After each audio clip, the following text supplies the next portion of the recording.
হিন্দুর বাড়িতে যদি কেউ অসুস্থ হয়, আপনি 1 কেজি আপেল নিয়ে যান এবং তাকে 1 কেজি আপেল দেন। আপনি বলুন, স্রষ্টা আপনার ভালো করুন, আপনার জন্য দোয়া করি, আশীর্বাদ করি। বলতে তো কোনো ক্ষতি নেই। সে বুঝলো যে মুসলমান এরা সাম্প্রদায়িক না। আমার বাড়ি যেখানে গতকালও বলেছি যে হিন্দু অনেক বেশি, আমার প্রতিবেশী বহুত হিন্দু আছে। ঈদের দিন তারা আমার বাড়িতে এসে, আমার গরিবখানায় এসে তারা পায়েস খায়, সেমাই খায়।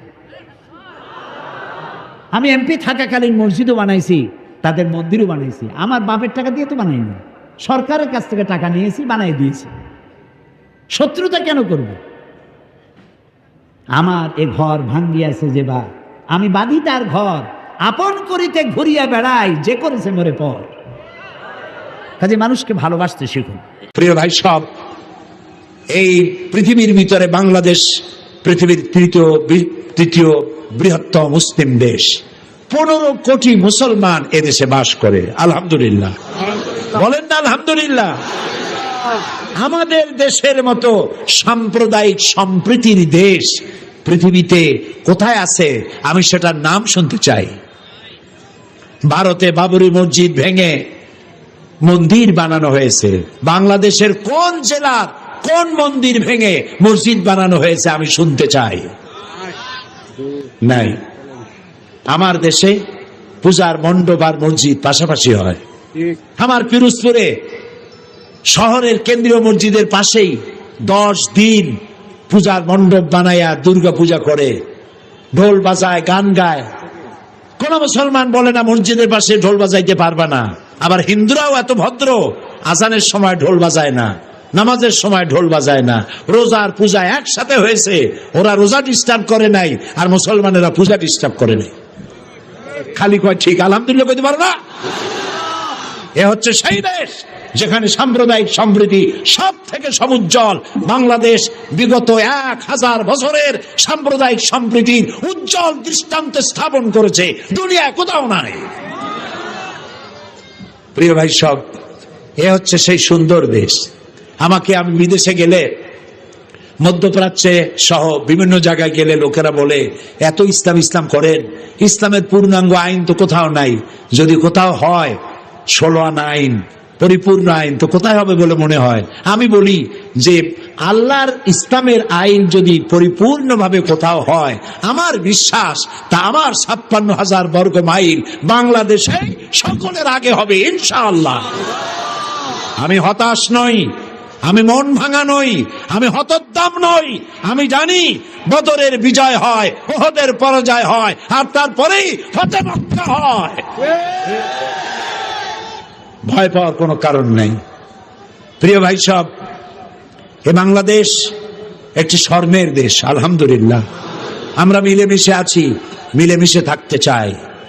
আমাকে যখন প্রশ্ন করা হয় কিভাবে এই দৃঢ় প্রত্যয় আপনার জন্মালো, আমি বলি আমার দেশে 3 লক্ষ মসজিদ আছে। এই মসজিদের আজান শুনে, ফজরের আজান শুনে আমার 15 কোটি মানুষের ঘুম ভাঙে। আর রাতের বেলায় এশার আজান শুনে আমার লোকেরা নামাজ পড়ে ঘুমোতে যায়। আমার চাষিরা ফজরের নামাজ পড়ে, নিরন্ন চাষি, ঘরে খাবার নাই, পরোটা নাই, কালাইয়ের বড় বড় রুটিও বানাবার তাদের তৌফিক নাই। পান্তা ভাত খাইয়া, গামছা কোমরে বাঁধা, তারপরে গরু নিয়ে হাল চাষ করতে যায়। চাষ করতে করতে হাতে ঘড়ি নাই, সূর্যের দিকে তাকিয়ে দেখে সূর্য পড়ন্ত, জোহরে রক্ত হয়ে গেছে। কাদা পানি দিয়া কোন রকম উজু করে কোমরের গামছা খুলে মাথায় বেঁধে ক্ষুধার্ত পেট নিয়ে জমিনের আইনের উপরে দাঁড়িয়ে আমার চাষি আল্লাহকে সেজদা দেয়।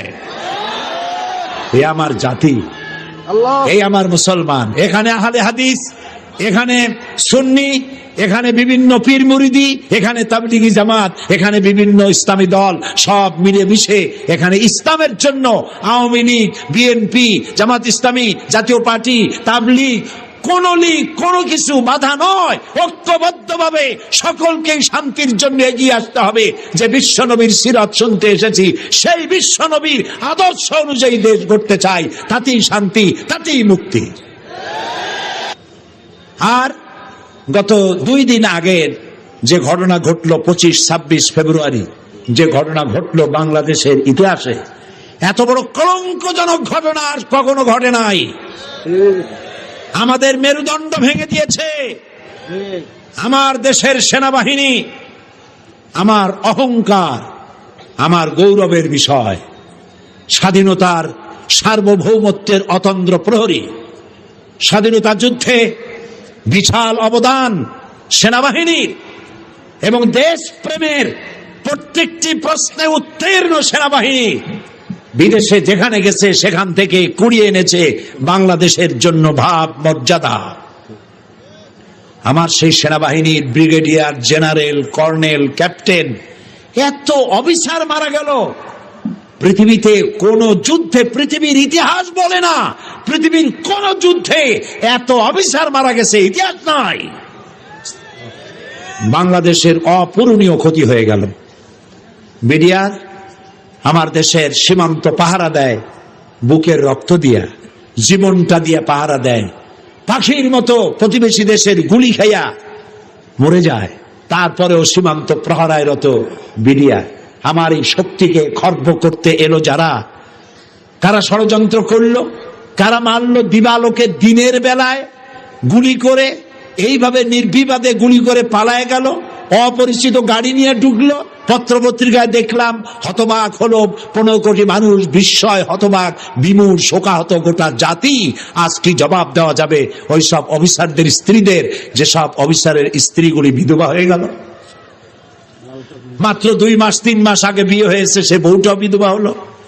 বাংলাদেশের ইন্সপেক্টর জেনারেল অফ পুলিশ, তার মেয়ের বিয়ে হলো, সে অফিসারটাও মারা গেল। মাত্র 2 মাস আগে বিয়ে হয়েছিল। 2 মাসের বিধবা মেয়েকে দেখে কি করে সে সামলাচ্ছে? যার বাপের বুকের ধন, যার মায়ের নারী ছেঁড়া সন্তান, ব্রিগেডিয়ার ক্যাপ্টেন বানাতে, এক একটা ক্যাপ্টেন ব্রিগেডিয়ার জেনারেল বানাতে বাংলাদেশ সরকারের খরচ হয় কোটি টাকা। বছরের পর বছর যায়, এতগুলি অফিসার বানাতে অন্তত আরো 2 যুগ লাগবে। আল্লাহ পাক বলেন, আমি নূহ আলাইহিস সালামকে তার কওমের জন্য নবী করে পাঠালাম। আর নূহ আলাইহিস সালাম তার জাতিকে ডেকে বললেন, ও আমার জাতি, ও আমার সম্প্রদায়, এক আল্লাহর গোলামি করো, তিনি ছাড়া তোমাদের কোনো রব নাই, ইলাহ নাই, মাবুদ নাই। হুদ আলাইহিস সালাম সম্পর্কে আল্লাহ পাক বলছেন, ওয়াইলা আদিন আখাহুম হুদান قال يا قوم اعبدوا الله ما لكم من إله غيره। হুদকে আমি সামুদ জাতির জন্য, আমি সালেহ আলাইহিস সালামকে তার জাতির জন্য পাঠাইছি, হুদকে তার জাতির জন্য পাঠাইছি, এবং তারা সকলেই বলেছেন হে আমার জাতি, এক আল্লাহর গোলামি করো, এক আল্লাহর দাসত্ব করো, আর কারো গোলামি করা যাবে না। আল্লাহ পাক এরপরে বলেন, শুধু নূহ, শুধু হুদ, শুধু সালেহ আর শুআয়ব নয়, শুধু মুসা আর ঈসা নয়, ওয়ালাকাদ বা'আসনা ফি কুল্লি উম্মাতির রাসূলা আন ইবুদুল্লাহা ওয়াজতানিবুত তাগুত। আমি প্রত্যেক জাতির জন্যই রাসূল প্রেরণ করেছি এবং সকলেই দাওয়াত দিয়েছেন আন ইবুদুল্লাহ ওয়াজতানিবুত তাগুত, এক আল্লাহর গোলামি করো, এক আল্লাহর আনুগত্য করো, আর তাগুতকে বর্জন করো। তাগুত হচ্ছে সেই শক্তি যে শক্তি শুধু নিজেই আল্লাহর আইন অমান্য করে না, অন্যদেরকেও অমান্য করতে বাধ্য করে। তাকে কি বলা হয়? কোরআনে কারীম বলছি, وما أرسلنا من قبلك من رسول إلا نوحي إليه أنه لا إله إلا أنا فاعبدون। আল্লাহ পাক বলছেন, হে নবী, তোমার পূর্বে এই পৃথিবীতে আমি যাদেরকে পাঠিয়েছি তাদের সকলের প্রতি আমি এই ওহী অবতীর্ণ করেছিলাম যে তারা তার জাতিকে বলবে, লা ইলাহা ইল্লা, লা ইলাহা ইল্লা আনা, আমি ছাড়া কোনো ইলাহ নাই, অর্থাৎ আল্লাহ ছাড়া কোনো ইলাহ নাই। এই কথাটা নবীরা সকল জাতির কাছে তারা বলবে, এই বলে ওহী নাজিল করেছে, এবং তারা বলবে একমাত্র আল্লাহ পাকের গোলামি, তার আনুগত্য জীবনের সকল ক্ষেত্রে করতে হবে, তিনি ছাড়া কোনো ইলাহ নাই, এটাকে বিশ্বাস করতে হবে। মেরাজ উপলক্ষে আল্লাহ পাক রাসূল করিম সাল্লাল্লাহু আলাইহি ওয়াসাল্লামকে যে পেগাম দিয়েছিলেন, যে হাদিয়া দিয়েছিলেন, যে 14টি পেগাম ছিল, তার মধ্যে প্রথম পেগাম যেটা ছিল সেটা ছিল কি? وَقَضَى رَبُّكَ أَلَّا تَعْبُدُوا إِلَّا إِيَّاهُ وَبِالْوَالِدَيْنِ إِحْسَانًا। তোমার রবের পক্ষ থেকে এটা চূড়ান্ত রূপে ফায়সালা হয়ে গিয়েছে, চূড়ান্ত ফায়সালা হয়ে গিয়েছে যে দাসত্ব, গোলামি, আনুগত্য করতে হবে কেবলমাত্র আল্লাহ সুবহানাহু ওয়া তাআলা। আল্লাহ পাকের গোলামি ছাড়া কারো গোলামি করা যাবে না। এখন এই গোলামিটা কি জিনিস, আসুন আমরা ব্যাখ্যা করে আলোচনা করে বুঝতে চেষ্টা করি গোলামিটা কি। এটি হচ্ছে, এটা মানুষের একটা স্বভাবজাত প্রবৃত্তি। মানুষের সামনে মানুষ কারো না কারো আনুগত্য করতে চায়, এটা তার রুহের মধ্যে, তার রক্তের মধ্যে, তার দেহের মধ্যে এটা মিশ্রিত রয়েছে।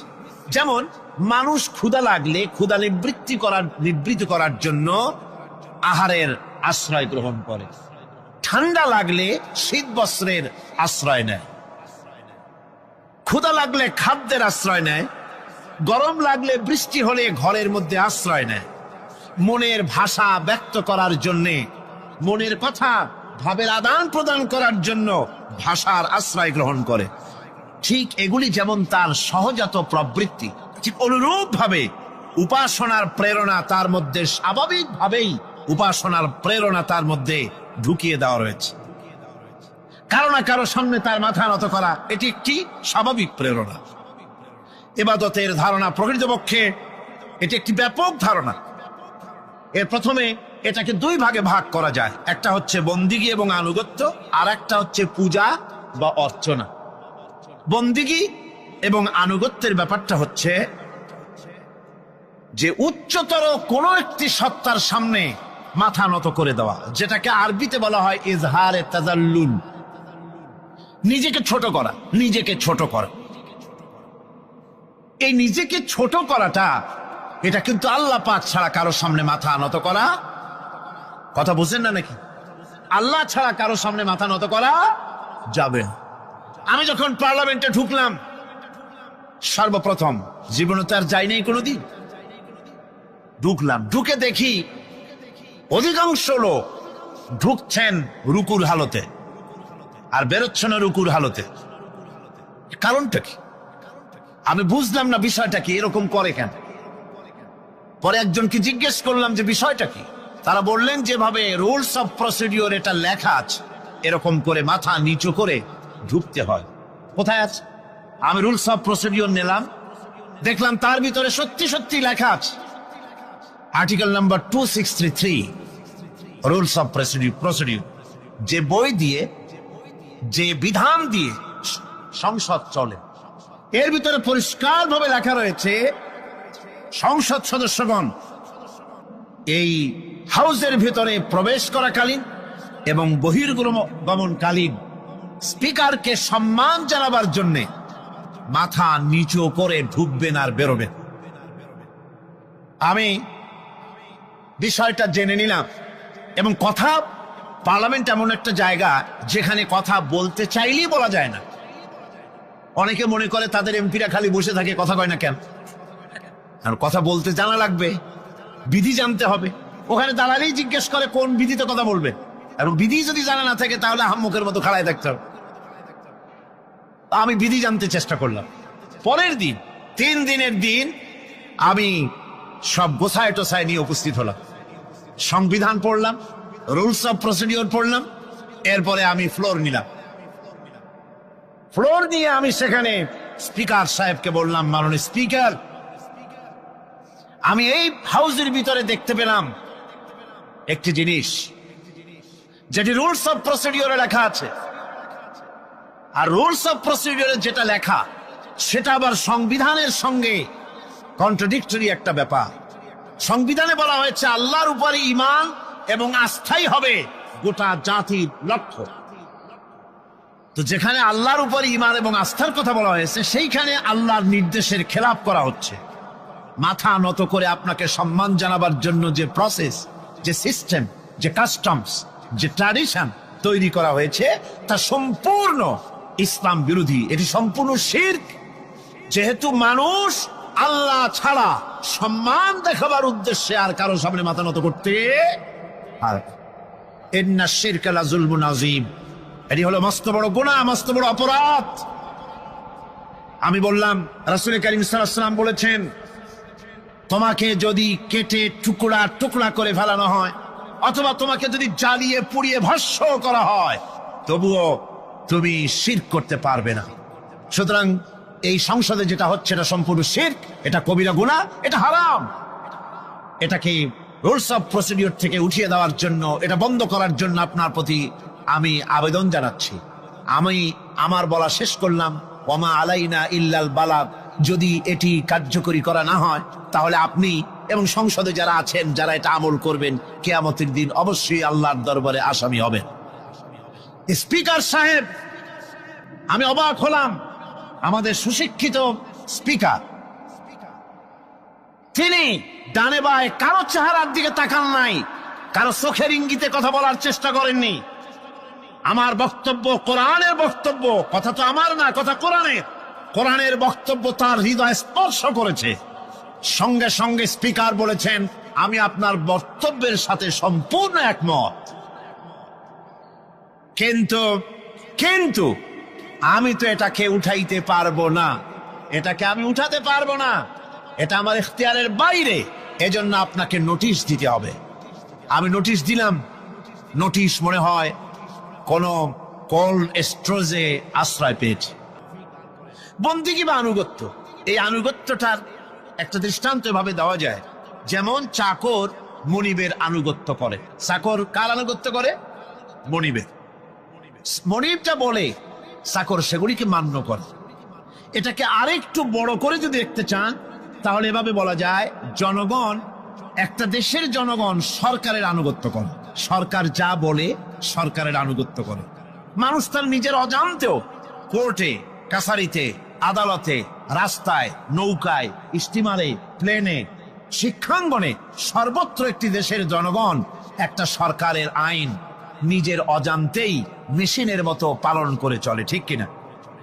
এই দৃষ্টিতে যে পরিমাণ লোক কোন সরকারের কর্তৃত্ব সীমায় বাস করে এবং তারা আইনের অনুবর্তন করে, তাদের সম্পর্কে আমরা বলতে পারি জনগণ অমুক সরকারের আনুগত্য করছে।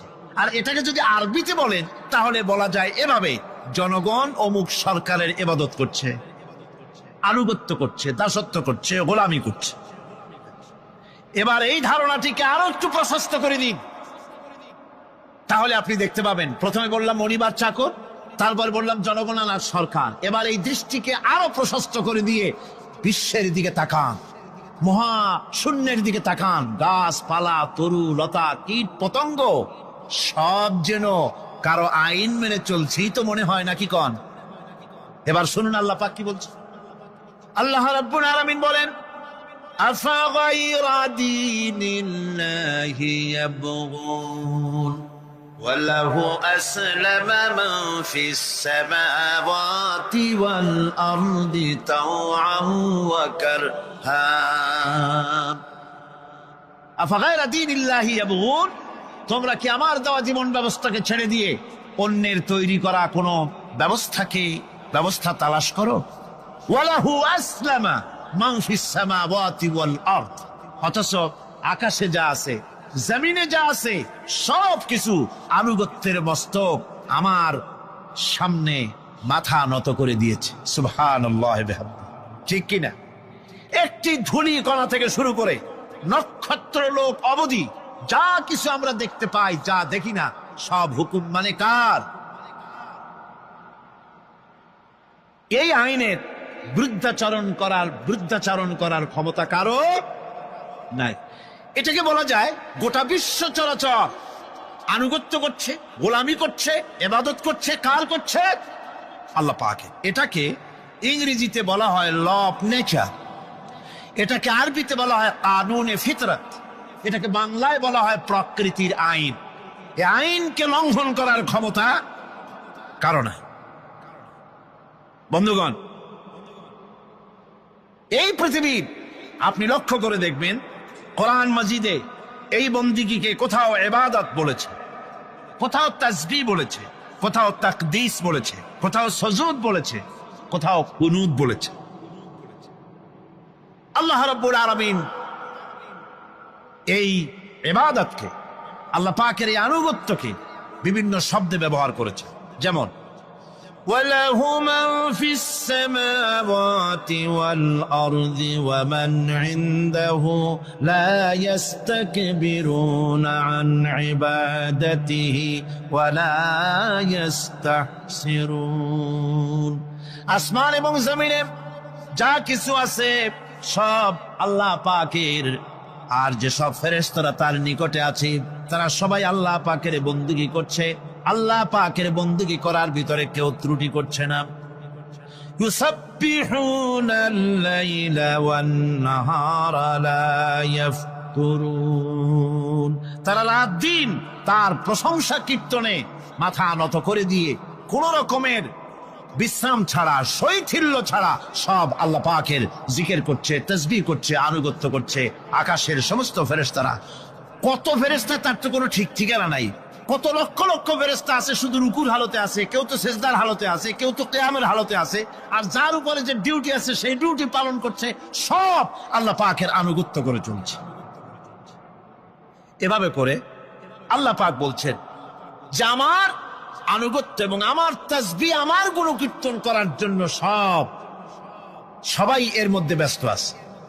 ইউসাব্বিহু লিল্লাহি মা ফিস সামাওয়াতি ওয়া মা ফিল আরদ আল মালিকিল কুদ্দুসিল আজিজিল হাকীম। ইউসাব্বিহু লিল্লাহি, তাসবিহ পড়ছে, সাব্বাহা ইউসাব্বিহু তাসবিহান, তাসবিহ পড়েছে, তাসবিহ পড়ছে, তাসবিহ পড়বে। কিয়ামত পর্যন্ত যা কিছু আছে আকাশে, যা কিছু আছে জমিনে, যা কিছু আছে এর মাঝখানে সব তাসবিহ পড়ছে। কার? আল্লাহ পাকের জিকির করছে, তাসবিহ করছে।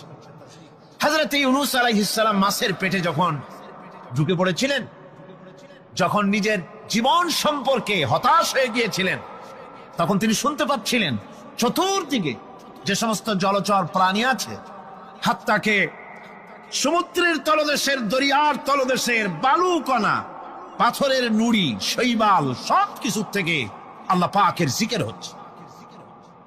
ভিতর থেকে আওয়াজ আসতেছে আল্লাহ আল্লাহ আল্লাহ আল্লাহ আল্লাহ আল্লাহ আল্লাহ আল্লাহ আল্লাহ। জোরে বলেন আল্লাহ আল্লাহ আল্লাহ আল্লাহ আল্লাহ আল্লাহ আল্লাহ।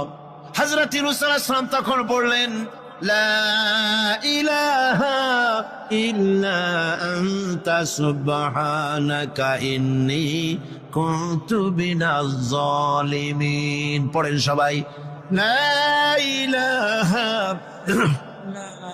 ইল্লা আনতা সুবহানাকা ইন্নী কুনতু মিনাজ জালিমিন। লা ইলাহা ইল্লা আনতা, তুমি ছাড়া কোনো ইলাহ নাই। আমি তোমার প্রশংসা করছি, আমি তোমার পবিত্রতা ঘোষণা করছি। আমি নিজের উপরে জুলম করেছি।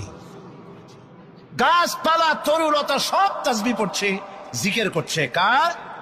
আল্লাহ পাক। এই জন্য রাসূল কারীম সাল্লাল্লাহু আলাইহি ওয়াসাল্লাম বলেছেন গাছের পাতাটিও ছিল না, প্রয়োজন হলে গাছটা কেটে ফেলো, কিন্তু বিনা প্রয়োজনে গাছের পাতাও ছিল না, কারণ গাছের পাতা আল্লাহ পাকের জিকির করছে। কার জিকির করে? গাছপালা, তরুলতা, কীট পতঙ্গ সব আল্লাহ পাকের তাসবিহ করছে, জিকির করছে। কোরআনে কারীম বলছে ওয়ালিল্লাহি মুলকুস সামাওয়াতি ওয়াল আরদি ওয়া ইলাল্লাহিল মাসির।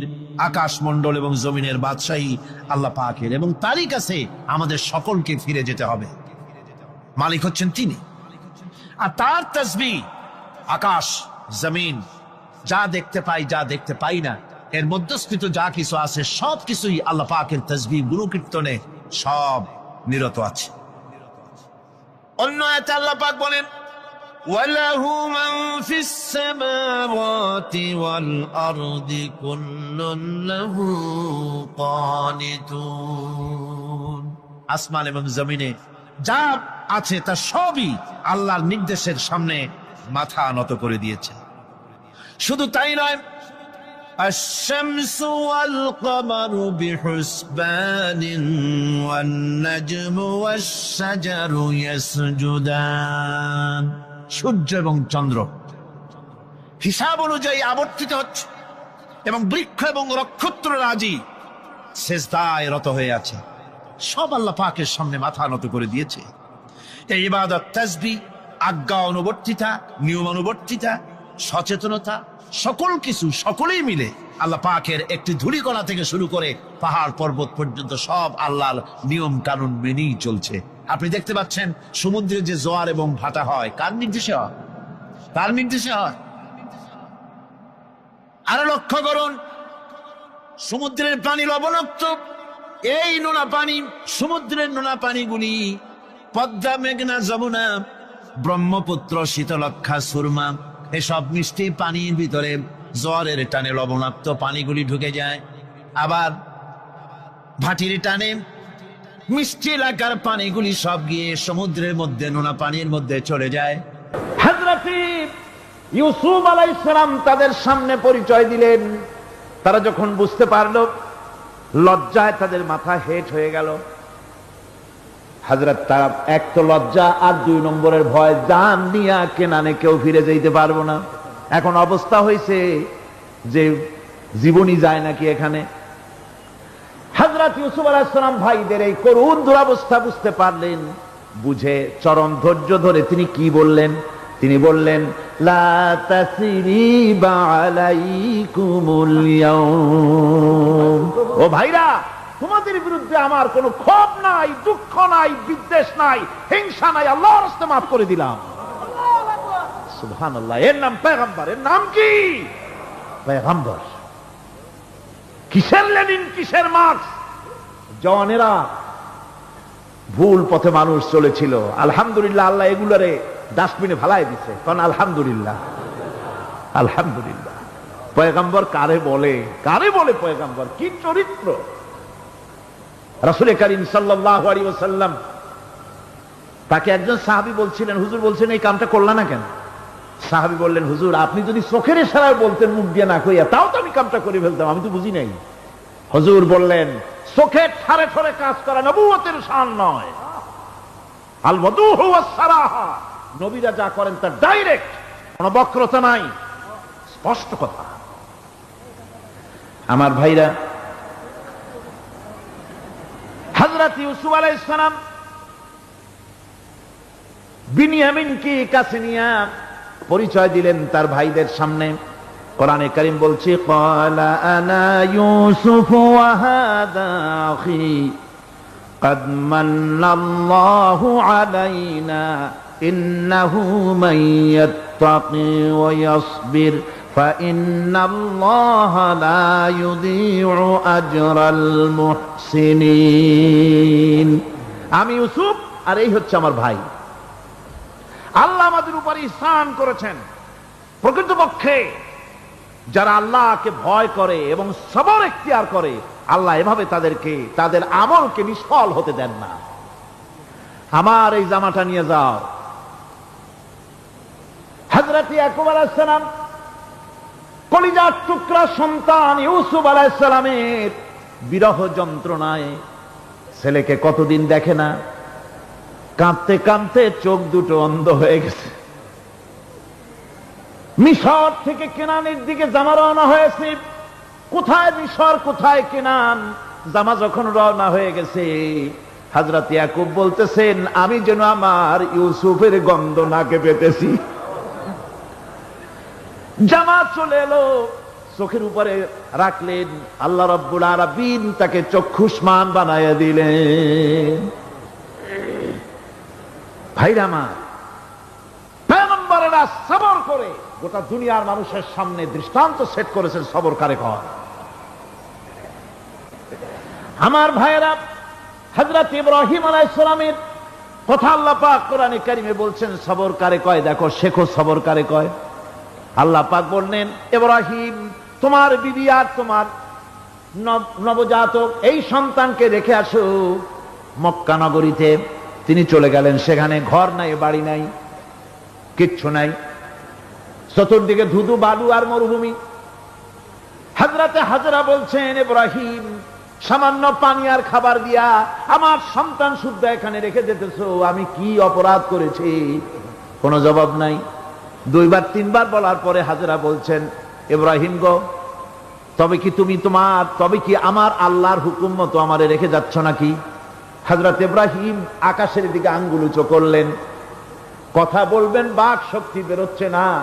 80 বছর বয়সের সময় একটা বাচ্চা আল্লাহ তারে দিচ্ছেন, আর এমন বাচ্চা পয়গম্বরের ছেলে, কি সুন্দর চেহারা, মরুভূমির উপরে ফালাই দিয়ে রওনা হয়ে যাচ্ছেন। মুখ দিয়া কথা সরছে না, আকাশের দিকে দেখালেন। হযরত হাজরা বুঝতে পারলেন। হযরত হাজরা বলেন, ইব্রাহিম কোনো চিন্তা নাই, নিশ্চিন্ত মনে বাড়ি ফিরে যাও। আমি আমার আল্লাহর উপরে এতটা ভরসা করি, আল্লাহর হুকুমে যদি আমার এখানে রেখে যেয়ে থাকো, ওই আল্লাহ পাক আমাকে আর আমার কলিজার টুকরা ইসমাইলকে পানিতে আর খাবারে মারবেন না, অবশ্যই তিনি ব্যবস্থা করবেন। ব্যবস্থা হয়ে গেল। হযরত ইসমাইল বড় হয়ে গেলেন। আল্লাহ পাক অর্ডার করলেন, জবাহ করো ছেলেকে। হযরত ইব্রাহিম আলাইহিস সালাম যখন জবাহের প্রস্তাব করলেন, হযরত ইসমাইল তা আপত্তি করতেন, বাবাজি আমার মায়ের আর আমাকে বাচ্চা অবস্থায় ফেলে গেলেন, খাবার দেন নাই, পরার দেন নাই, বছরের পর বছর আমাদের এখানে কাটলো, দেখতেও আসেন নাই, আজ আসছেন জবাহ দিতে। এটা কেমন কথা? কি ধরনের বাপ আপনি? এরকম বলছে নাকি? এরকম বলছে? হযরত ইব্রাহিম আলাইহিস সালাম প্রস্তাবটা কিভাবে পারলেন? আল্লাহ পাক কোরআনে কারিমে দৃষ্টান্ত রেখে দিয়েছেন। আল্লাহ পাক বলছেন, হযরত ইব্রাহিম ছেলেকে বললেন, ইয়া বুনাইয়া, ইয়া বুনাইয়া, হে আমার কলিজার টুকরা লাডলা, হে আমার কলিজার টুকরা সন্তান, ইন্নী আরা ফিল মানাম আন্নী আযবাহুক, আমি স্বপ্নে দেখছি আমি যেন তোমাকে জবাহ করতেছি। ফানজুর মাযা তারা, তোমার রায় কি বলো? আমি তো স্বপ্নে দেখছি যে আমি তোমার জবাহ করতেছি, এখন তোমার রায় কি, তোমার মত কি? হযরত ইসমাঈল আলাইহিস সালাম শুনিয়া দিলেন দৌড়, নাকি না? হযরত ইসমাঈল আলাইহিস সালাম ধৈর্যের প্রতীক, তিনি কি কথা বললেন? তার মুখের কথা কোরআন শরীফে আল্লাহ পাক উঠায় দিলেন। হযরত ইসমাঈল বললেন, ইয়া আবাতি ফাআল মা তু'মারু সাতাজিদুনি ইনশাআল্লাহু মিনাস সাবিরিন, হে আমার পিতা, আপনি যে ব্যাপারে আদিষ্ট হয়েছেন আপনি তা পালন করুন, অবশ্যই আমাকে ধৈর্যধারীদের মধ্যে পাওয়া যাবেন। সুবহানাল্লাহ। এক বর্ণনা এসেছি, হযরত ইসমাঈল বললেন, আব্বাজান আমি ধৈর্যধারীদের ভিতরে আমারে পাবেন, তবে জবাহ করার আগে আমার হাত পাওটা একটু বেঁধে নেন, কারণ জবাহের যন্ত্রণায় আপনার গায়ে যদি আমার হাত পাও লেগে যায় তো বেয়াদবি হয়ে যেতে পারে। আর আমি মরে আমার জবাহ হয়ে যাওয়ার পর আমার রক্ত মাখা জামাটা নিয়া আমার মা হাজেরারে দিবেন, কারণ তাকে মা বলবার মতো আর তো কেউ নাই। হযরত ইব্রাহিম তাকে বাঁধবার জন্য প্রস্তুতি নিলেন। হযরত ইসমাঈল বলছেন, আব্বাজান বাঁধবেন না, বান্দার প্রয়োজন নাই। বলে কেন? একবার বাঁধতে বললে আবার তুমি নিষেধ করছো কেন? ছেলে বলছেন, আব্বাজান বাঁধবো না এই জন্যে, হয়তো কিয়ামতেই প্রশ্ন উঠতে পারে যে আল্লাহর হুকুমে রাজি ছিল না বলে হাত পা বাঁধা জবাহ করছে, আমি এই সুযোগ দিব না, আপনি জবাহ করেন, আমি এতটুকু নড়াচড়া করব না। ধৈর্যের চরম প্রতীক হযরতে ইসমাঈল আলাইহিস সালাম দেখাই দিয়েছেন ধৈর্য কারে কয়। আমার বন্ধুগণ, এই পৃথিবীর সবচাইতে ধৈর্যের বড় প্রতীক হতেছেন ইমামুল মুরসালিন, আশরাফুল আম্বিয়া, সাইয়্যিদুল মুরসালিন, জনাবে মুহাম্মাদুর রাসূলুল্লাহ সাল্লাল্লাহু আলাইহি ওয়াসাল্লাম। আমার বন্ধুগণ, সবচাইতে বড় ধৈর্যের প্রতীক তিনি। একটা গালি দেন নাই জীবনে, কাউকে ঠাট্টা করেন নাই, কাউকে মারেন নাই, কারো মনে দুঃখ দেন নাই। তিনি দুঃখ পেয়েছেন, তিনি কাউকে দুঃখ দেন নাই। তিনি কষ্ট পেয়েছেন, কাউকে কষ্ট দেন নাই। আমার ভাইয়েরা, তায়েফের ময়দান, আমার নিজের চোখে তায়েফে যেদিন আমি তায়েফ দেখলাম, আমি তায়েফে ঢুকেছি, জীবনে কোনোদিন যাই নাই। রমজান মোবারকে আমি সেখানে গেলাম, আমাকে বসার জন্য তারা নিয়ে যাবে। আমি বললাম আগে বসবো না, আমারে আগে নিয়ে যাও, আমার নবীকে কোন জায়গায় ওরা মেরেছিল সে জায়গাটা দেখাও। তায়েফের সেই গলিতে যখন আমি গিয়েছি, দুই দিকে পাহাড় দাঁড়ানো, তায়েফের লোক আমার সাথে ছিল, তারা বলল এই জায়গাটা প্রথম যেখানে চতুর্দিক থেকে নবীজিকে পাথর মারছিল আর আল্লাহর নবী বেহুশ হয়ে পড়ে গিয়েছিলেন। 3টা দিন না খাওয়া, হযরতে খাদিজা নাই, আবু তালিব নাই, মক্কায় জায়গা নাই পা রাখার। নবীজি 3টা দিন ঘুরলেন। নেতারা বলল তুমি যদি নবী হবে তো এতিম হলে কেন? আল্লাহ নবী বানাবার জন্য কি একটা ধনী মানুষ পায় না? তোমার মতো এতিম আর গরিবের নবী বানাইলো কেন? আল্লাহ নবী 3 দিন পর যখন দেখলেন কেউ দাওয়াত শোনে না, কেউ মানে না, কেউ গ্রহণ করে না, তখন তিনি নেতাদের অনুরোধ করলেন, ঠিক আছে দাওয়াত তো কবুল করলে না, তবে একটা কাজ করো, অন্তত আমি যে তায়েফে আসছিলাম এই খবরটা মক্কায় দিও না, ওরা আরো অত্যাচার বাড়ায় দেবে। এই কাফিরগুলি খবর তো মক্কায় পাঠালো, আর সমস্ত যুবকদেরকে লেলিয়ে দিল। যুবকেরা চতুর্দিকে দাঁড়াইছে, রাসূলকে পাথর মারা শুরু করে দিল। আমি যখন রেল লাইনের থেকে হাঁটি, যখন রেল লাইন কোনো সময় দেখি, রেলের পাথরগুলি, রেল লাইনের পাথরগুলি দেখলেই আমার মাথায় যেন কেন তায়েফের কথা মনে এসে যায়। আরে মানুষের গায়ে পাথর মারলে কি অবস্থার সৃষ্টি হয়? পাথর নূরের শরীর, রহমতের শরীর, কিটি কিটি রক্ত ঝরছে। নবীজিকে জোর করে উঠাইয়া জবরদস্তি করে হাঁটার জন্য তারা ধাক্কা মারতেছে। আবার কিছুদিন গিয়ে নবীজি আবার বেহুশ হয়ে পড়েছেন, এইখান থেকে আবার উঠাইছে, আবার ধাক্কা মারতেছে। 3 নম্বরের আর একটা জায়গা আছে যেখানে ভাঙ্গা একটা মসজিদ। তায়েফের লোকেরা আমাকে বলল এই জায়গাটা হলো শেষ জায়গা যেখানে রাসূল করিম 3য়বারের মতো বেহুশ হয়েছিলেন, এখানেই হুজুরের রক্ত ঝরেছে বেশি। 2 রাকাত নামাজ পড়লাম, সিজদায় পড়ে এমন কান্না কাঁদলাম আল্লাহর কাছে।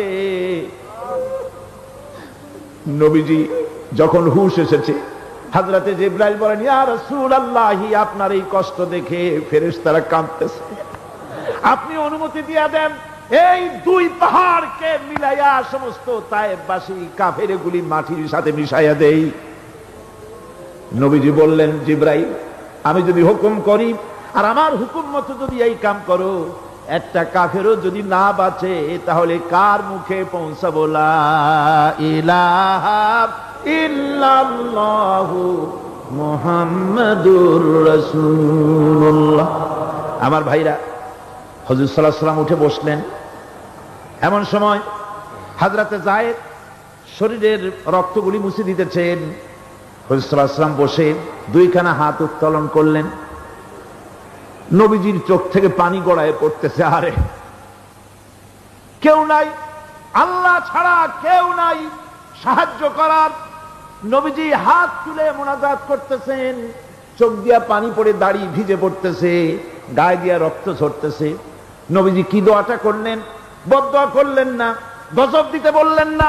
নবীজি দোয়া করলেন, রব্বুল আলামিন, এই তায়েফের লোকেরা আজকে আমার সাথে যে ব্যবহারটা করেছে, ওরা বোঝে নাই যে আমি তোমার নবী, ওরা বোঝে নাই যে আমি তোমার রাসূল, না বুঝে আমার উপরে যে অত্যাচারটা করলো, আল্লাহ তুমি এই জন্য রাগ করে এই তায়েফে তুমি গজব দিও না। আল্লাহ পাক পরবর্তী সময় হুজুরকে স্মরণ করাই দিলেন, ওয়া মা আরসালনাকা ইল্লা রাহমাতাল লিল আলামিন। ও নবী, আপনি হচ্ছেন আমার সমস্ত সৃষ্টি জগতের জন্য, আপনি আমার রহমত, আমার গোটা বিশ্বের জন্য আপনার, আমার সৃষ্টি জগতের জন্য আপনি আমার করুণা। একটা লোক রাসূলের এই কষ্ট দেখে বাগান থেকে 1 গ্লাস আঙ্গুরের শরবত এনে হাজির করেছে। এত কষ্টের পর 3 দিনের না খাওয়া আঙ্গুরের একটা শরবত পাইয়া হুজুর খুব খুশি হলেন। শরবত গ্লাস পান করে হুজুর বলছেন, তোমার নাম না আত্তাস? তিনি বলছেন, হ্যাঁ হুজুর আমার নাম আত্তাস। তোমার বাড়ি না ইউনূস আলাইহিস সালামের গ্রামে? বলে, হ্যাঁ আমার বাড়ি সেই গ্রামে। তা আপনি কি করে জানলেন আমার নাম আত্তাস আর আমার বাড়ি ইউনূস আলাইহিস সালামের গ্রামে? আপনি জানলেন কি করে? হুজুর বললেন, আমি নবী, হযরত ইউনূস নবী, একজন নবীর খবর আর একজন নবীর কাছে থাকে। রাসূল করিম সাল্লাল্লাহু আলাইহি ওয়াসাল্লাম সবর ইখতিয়ার করেছিলেন, ধৈর্য অবলম্বন করেছিলেন, আর আল্লাহ পাক তাকে নির্দেশ করেছেন সবর করো। ওয়াত্তাবি' মা ইউহা ইলাইকা ওয়াসবির হাত্তা ইয়াহকুমাল্লাহ। তুমি কেবল সেই জিনিসের অনুসরণ করো যা আমি তোমার প্রতি অবতীর্ণ করেছি। আমি আপনার উপরে যেটা অবতীর্ণ করেছি ওটার অনুসরণ করুন আর সবর ইখতিয়ার করুন যতক্ষণ না আল্লাহর পক্ষ থেকে চূড়ান্ত ফয়সালা না আসে। ধৈর্য ধরুন, ধৈর্য ধরুন। আমার ভাইরা, কাফেরদের নির্যাতনের মোকাবেলায় আল্লাহ পাক তার হাবিবকে সান্ত্বনা দিয়েছেন। যখন কাফেররা নির্যাতন করতেছে, হারে হযরতে বেলাল নির্যাতিত, হযরতে সুমাইয়া নির্যাতিতা, হযরতে খাব্বাব, হযরতে খুবাইব, হযরতে আম্মার রিদওয়ানুল্লাহি তাআলা আলাইহিম আজমাইন, এত মার হতেছে। হযরতে ওমর হযরতে খাব্বাব রাদিয়াল্লাহু তাআলা আনহুকে খোলা গায়ে দেখে বলছিলেন, খাব্বাব রে, তোমার পিঠে এত গর্ত কেন? এত গর্তওয়ালা পিঠ তো আমি মানুষের দেখি নাই, এত চিকুন কোমরওয়ালা মানুষও তো দেখি নাই। তিনি বলেছেন, ওমর তুমি কি ভুলে গেছো? ইসলাম কবুল করার অপরাধী কাফির বেঈমানেরা আগুন জ্বালায়া আংটা আগুনের উপরে আমাকে চিৎ করে শোয়াছে। আমি যেন নড়াচড়া করতে না পারি সেজন্য আমার বুকের উপরে পাথর চাপা দিয়ে রেখেছিল। গায়ের চর্বি আর রক্ত গলে গলে পড়ে আগুন নিবেছে, আর আগুন গোশত পুড়ে যে পিঠের মধ্যে প্রবেশ করেছিল আজও পর্যন্ত পিঠের সেই গর্ত সেরে যায় নাই।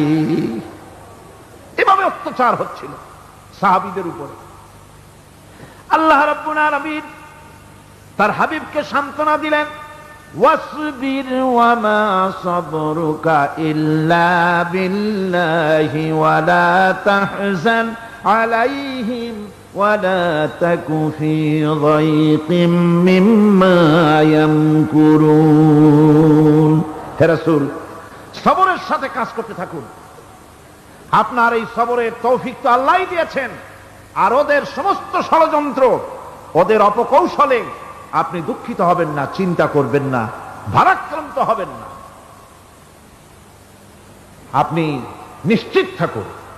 ওয়াসবির লিহুকমি রাব্বিকা ফাইন্নাকা বিআয়ুনিনা। হে নবী, আপনার রবের চূড়ান্ত ফয়সালা আসা পর্যন্ত ধৈর্য ধারণ করুন। আপনি তো আমার চোখের সামনে। সুবহানাল্লাহ, সুবহানাল্লাহ। আপনি আমার চোখের সামনে। কে আপনাকে কি করবে আমি দেখবো না? সুবহানাল্লাহ। মন্ত্রী যদি, এই সলিমুদ্দিন মার্কা মন্ত্রী যত আছে, এই মন্ত্রীরা যদি কয় বেটা তোর ভয় কিসে, আমি তোকে দেখছি না, সাহসটা কেমন বাড়ে, কেমন বাড়ে সাহস। আর এ কোনো মন্ত্রী ছাতা মাথা না, কোন প্রেসিডেন্ট রাজা বাদশা না, আকাশ আর জমিনের মালিক আমার আল্লাহ রাব্বুল আলামিন বলছেন, হাবিব কোন চিন্তা নাই, আপনি আমার চোখের সামনে। ওরা চায় আপনাকে দুনিয়া থেকে মিটাই দিতে, আর আমি চাই ওয়ারাফানা লাকা যিকরাক, আপনার প্রশংসা তো হবে গোটা বিশ্ব জুড়ে, সর্বত্র ছড়িয়ে যাবে আপনার নাম। সুবহানাল্লাহ বিহামদিহি।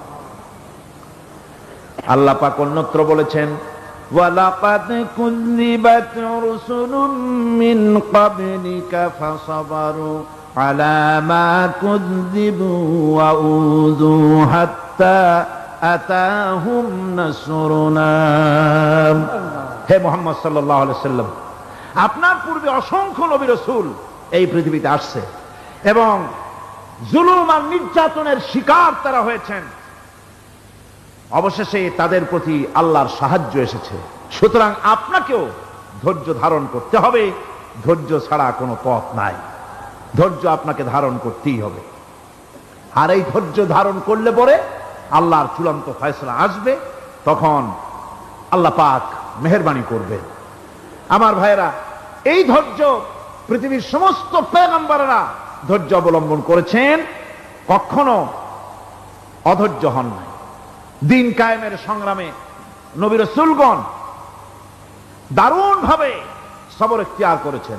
বৃদ্ধবাদীদের সকল রকমের নির্যাতন, অপকৌশল, ষড়যন্ত্র, এই সব কিছু মোকাবেলা করেছেন ধৈর্যের নীতি অবলম্বন করি। কখনো ধৈর্যচ্যুতি তাদের মধ্যে ঘটেনি, বরং আল্লাহ রাব্বুল আলামিন তাদের প্রতি সন্তুষ্ট হয়েছেন। যারা এই ধৈর্য ধরেছে তাদের উপরে সন্তুষ্ট হয়ে আল্লাহ রাব্বুল আলামিন বলেছেন, ওয়া কাআইয়্যিম মিন নাবিয়্যিন কাতালা মাআহু রিব্বিয়ুনা কাসীর। এর আগে অনেক নবী এসেছিলেন যাদের সাথে বহু আল্লাহওয়ালা লোক লড়াই করেছেন। ফামা ওয়াহানু লিমা আসাবাহুম ফি সাবিলিল্লাহি ওয়ামা যাআফু ওয়ামা ইসতাকানু। আল্লাহর পথে তাদের উপর যত বিপদ এসেছিল তারা হতাশ হয়ে পড়েন নাই, দুর্বলতা দেখাননি, বাতিলের সামনে মাথাও নত করেন। ওয়াল্লাহু ইউহিব্বুস সাবিরিন। আর আল্লাহ পাক ধৈর্যশীল যারা, তাদেরকে আল্লাহ পাক ভালোবাসেন। আমার ভাইরা, ধৈর্যের পরিচয় রাসূল করিম সাল্লাল্লাহু আলাইহি ওয়াসাল্লাম ওহদের ময়দানে যখন আক্রান্ত হয়ে গেলেন, চতুর্দিকে কাফেররা ঘিরে ধরেছে, বাঁচার কোনো পথ নাই। সাহাবায়ে কিরাম রাসূলকে পাহারা দিলেন। যারা রাসূলকে পাহারা দিতে দাঁড়ায়ছেন, জীবন দিয়া পাহারা দিতে দাঁড়ায় গেছে, রাসূলের দিকে মুখ দিয়া, পিঠটা বাইরের দিকে দিয়ে রাসূলকে পাহারা দেওয়া শুরু করেছেন। হুজুরকে পাহারা দিতে যারা দাঁড়িয়েছিলেন, কাফের কর্তৃক নিক্ষিপ্ত কি তীরগুলি এসে যখন বিঁধতেছিল, শুধু একজন সাহাবী হযরত তালহার পিঠের ভিতরে রাসূলকে হেফাজতের জন্য 80টা তীর একজনের পিঠের মধ্যে গিয়ে ঢুকেছে। এক অসতর্ক মুহূর্তে নবীজির ডান্ডা মোবারক শহীদ হয়ে গেল, শিরস্ত্রাণ ভেঙে গেল, লোহার কড়া প্রবিষ্ট হয়ে গেল কপালের ভিতরে। হুজুর মাথা ঘুরে পড়ে গেলেন। হযরত আবু উবাইদা রাদিয়াল্লাহু তাআলা আনহু হুজুরের মস্তক মোবারককে কোলে করে নিয়ে তারপরে বহু কষ্ট করে মাথা থেকে লোহার কড়া বের করলেন। এবার ওই কড়ার ছিদ্র দিয়ে রক্ত আসতেছে, মুখ দিয়ে রক্ত পড়তেছে, দাড়ি ভিজে যাচ্ছে। বুখারী শরীফে এসেছে, আল্লাহর নবী দুইখানা হাত নিজের চেহারার উপরে মলে আনে টাটকা রক্ত চোখের সামনে দেখে বলছেন, আহারে, এই কওমের ফালা কি করে হবে, এই কওমের মুক্তি কি করে হবে, এই কওমের নাজাত কি করে হবে, যে কওম তার নবীর চেহারা রক্ত দিয়ে লাল বানাইয়া দিল। নবীজি বললেন, আল্লাহুম্মা গফির লি কওমি ফাইন্নাহুম লা ইয়ালামুন। আয় আল্লাহ পাক, আমার এই কওম বুঝতে পারে না, ওদেরকে মাফ করে দাও। খবর ছড়িয়ে গেল নবীজি শহীদ হয়ে গিয়েছেন। খবর ছড়িয়ে গেল চতুর্দিকে, মদিনায় খবর ছড়িয়ে গেল। মানুষ পাগলের মতো দৌড়ানো শুরু করে দিল। এক মেয়ে লোক দৌড়াচ্ছে ওহদের দিকে, কয়েকজন সাহাবীর সঙ্গে দেখা। তারা জিজ্ঞেস করলেন, দৌড়াও কেন মহিলা, যাও কই? কয় ওহদের দিকে যেতেছি। কয় যায় তো কোনো লাভ নাই, যেহেতু তোমার যে স্বামী এসেছিলেন জিহাদের ময়দানে তিনি তো শহীদ হয়ে গেছেন। মহিলা বলতেছে, কে শহীদ হয়েছে শুনতে চাই না, আগে বলো নবীজি কেমন আছে। আবার কিছুক্ষণ পর আর কয়েকজনের সঙ্গে দেখা। তারা বলছে, মেয়ে লোক দৌড়াও কই? যাচ্ছি ওহদের দিকে। তারা বলছেন যে কোনো লাভ নাই, তোমার যে দুইটা কলিজার টুকরা সন্তান ওহদে এসেছিল দুটোই শহীদ হয়ে গেছে। মা বলতেছে, ও সাহাবী, কে শহীদ হয়েছে শুনতে চাই না, তাড়াতাড়ি করে বলো আল্লাহর নবী মুহাম্মদুর রাসূলুল্লাহ সাল্লাল্লাহু আলাইহি ওয়াসাল্লাম কেমন আছেন। দৌড়াতে দৌড়াতে ওহদের মাঠে সাহাবায়ে কেরাম পরিবেষ্টিত। আল্লাহর নবীর কাছে গিয়ে হুজুরের জীবিত চেহারা মোবারকের দিকে তাকায়া মেয়ে লোকটি কাঁদতেছে আর বলতেছে, ইয়া রাসূলুল্লাহ, আমার স্বামী মরা শোক, আমার কলিজার টুকরা দুইটা সন্তান মরা শোক, আমার কলিজা থেকে মুছে গেছে, আপনি বেঁচে আছেন, তামাম মুসলমানদের এর চাইতে বড় সান্ত্বনার নাই।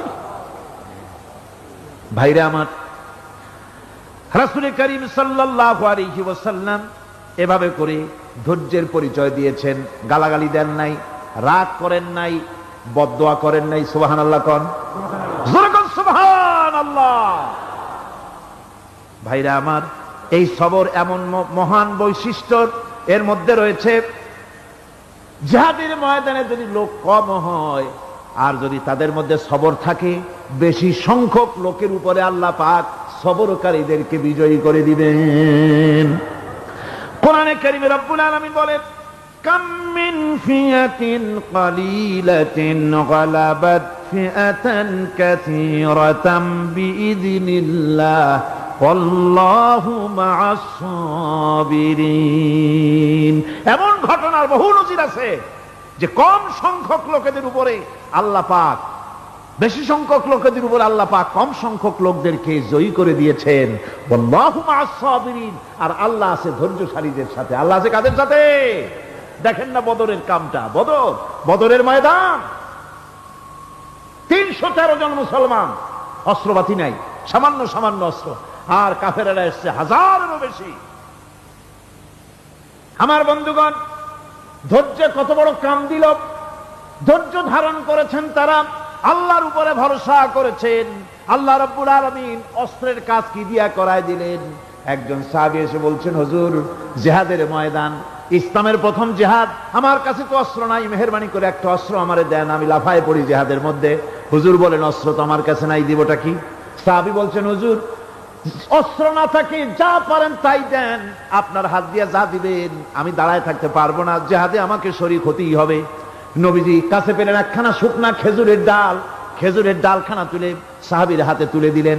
সাহাবী বলেন, রাসূলের হাতের দেওয়া শুকনা খেজুরের ডালটা নিয়ে আমি যখন কাফেরদের ভিড়ের মধ্যে ঝাঁপায় পড়ে যখন শুকনা খেজুরের ডাল দিয়ে আঘাত দিলাম, তখন ধারালো তরবারে দিয়ে আঘাত করলে যে কাম হয়, শুকনা খেজুরের ডালের আঘাতে কাফের দ্বিখণ্ডিত হয়ে জমিনে পড়ে গেল।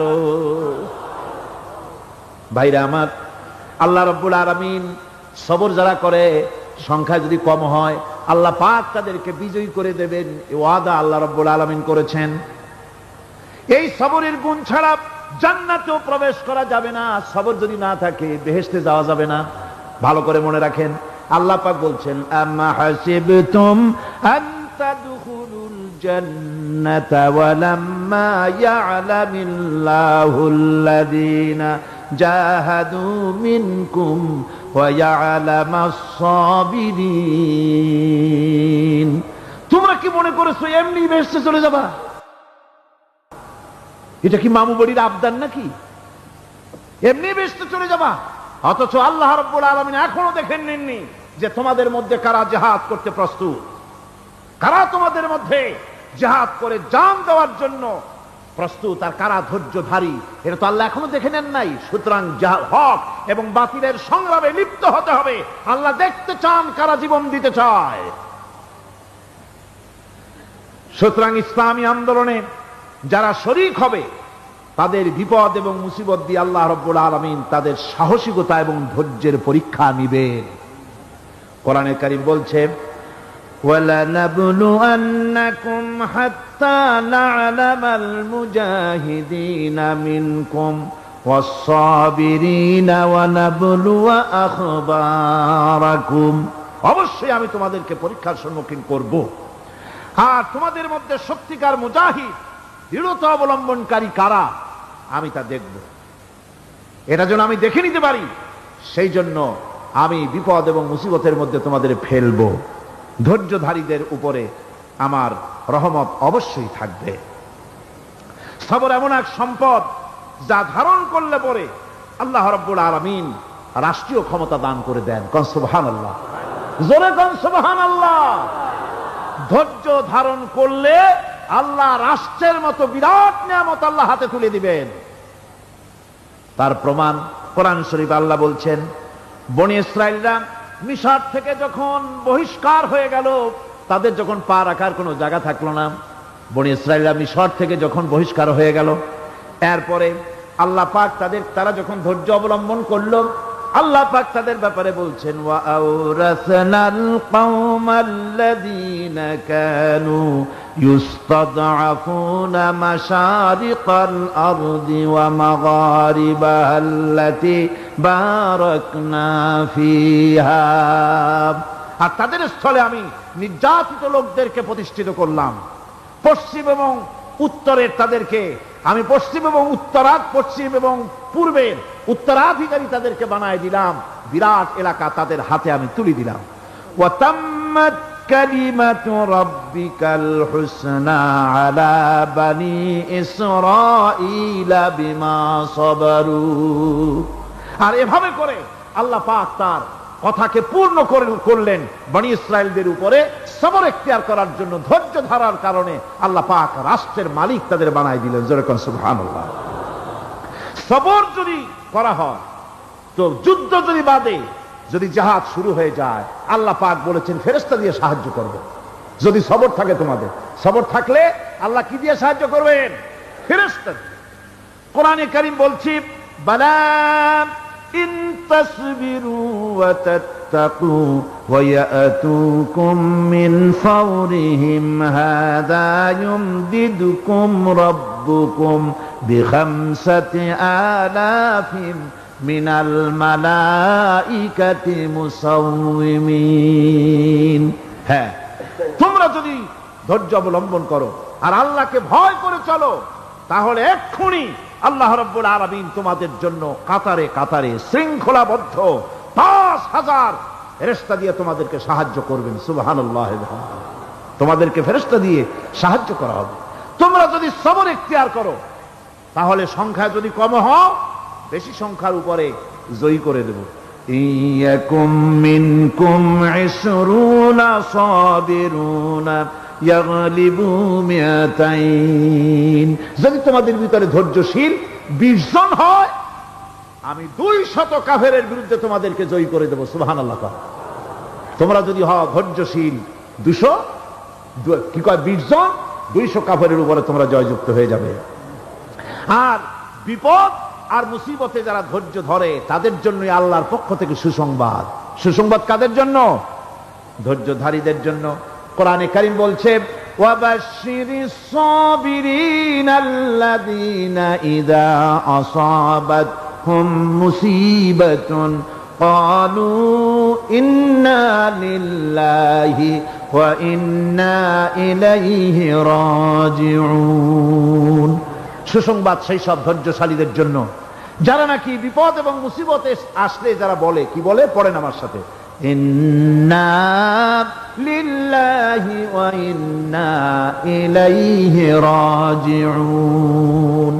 এটা শুধু আমাদের লোকেরা কেউ মরলে পড়ে, এটা শুধু মরার সময় নয়, বরং যে কোনো বিপদ আর মুসিবত এলে মোমেন বান্দা যারা, তারা কি পড়বে? ইন্না লিল্লাহি ওয়া ইন্না ইলাইহি রাজিউন। নিশ্চয়ই নিশ্চয়ই আমরা আল্লাহর জন্য এবং আমাদের সকলকেই আল্লাহর কাছে ফিরে যেতে হবে, প্রত্যাবর্তিত হতে হবে। সবরকারীদের জন্য রয়েছে জান্নাতের সুউচ্চ সম্মানের জায়গা। জান্নাতে সবচেয়ে সম্মানজনক জায়গা আল্লাহ রাব্বুল আলামিন ধৈর্যশালীদেরকে দান করবেন।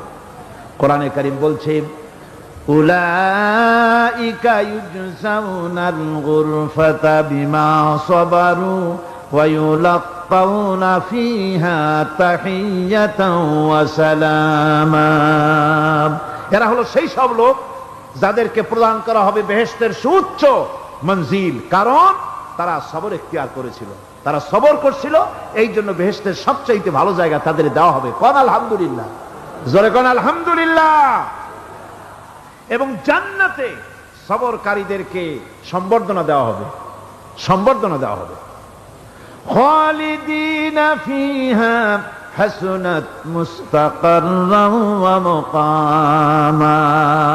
চিরদিন তারা জান্নাতের ভেতরে বসবাস করবে এবং কতই না সুন্দর, কতই না উত্তম জায়গা সবরকারীদের জন্য আল্লাহ বেহেশতের মধ্যে রেখে যাবেন। জান্নাতে প্রবেশ করার সাথে সাথে চতুর্দিক থেকে ফেরেশতারা ছুটে আসবে সবরকারীদের জন্য। والملائكة يدخلون عليهم من كل باب।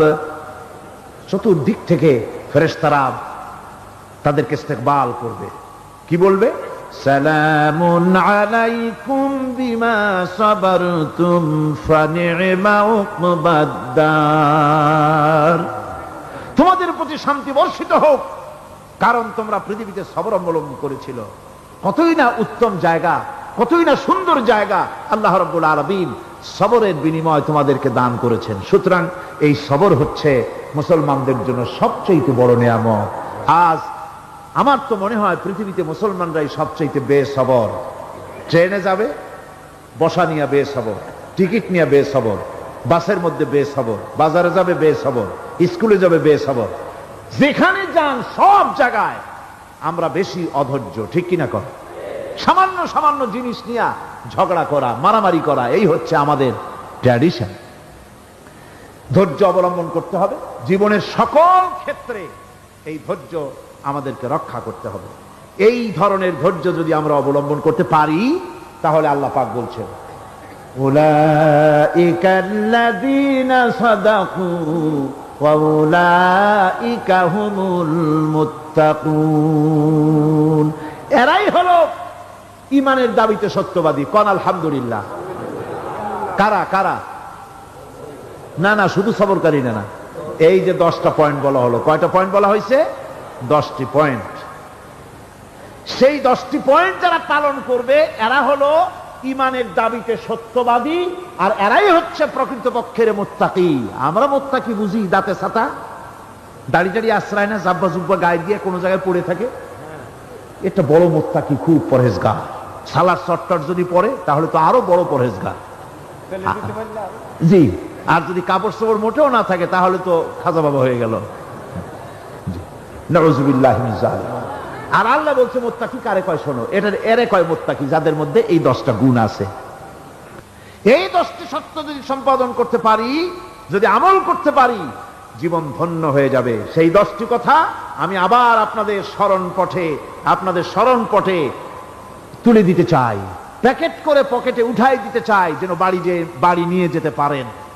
1 নম্বর হচ্ছে 10টি পয়েন্টের 1 নম্বর আল্লাহর প্রতি ঈমান।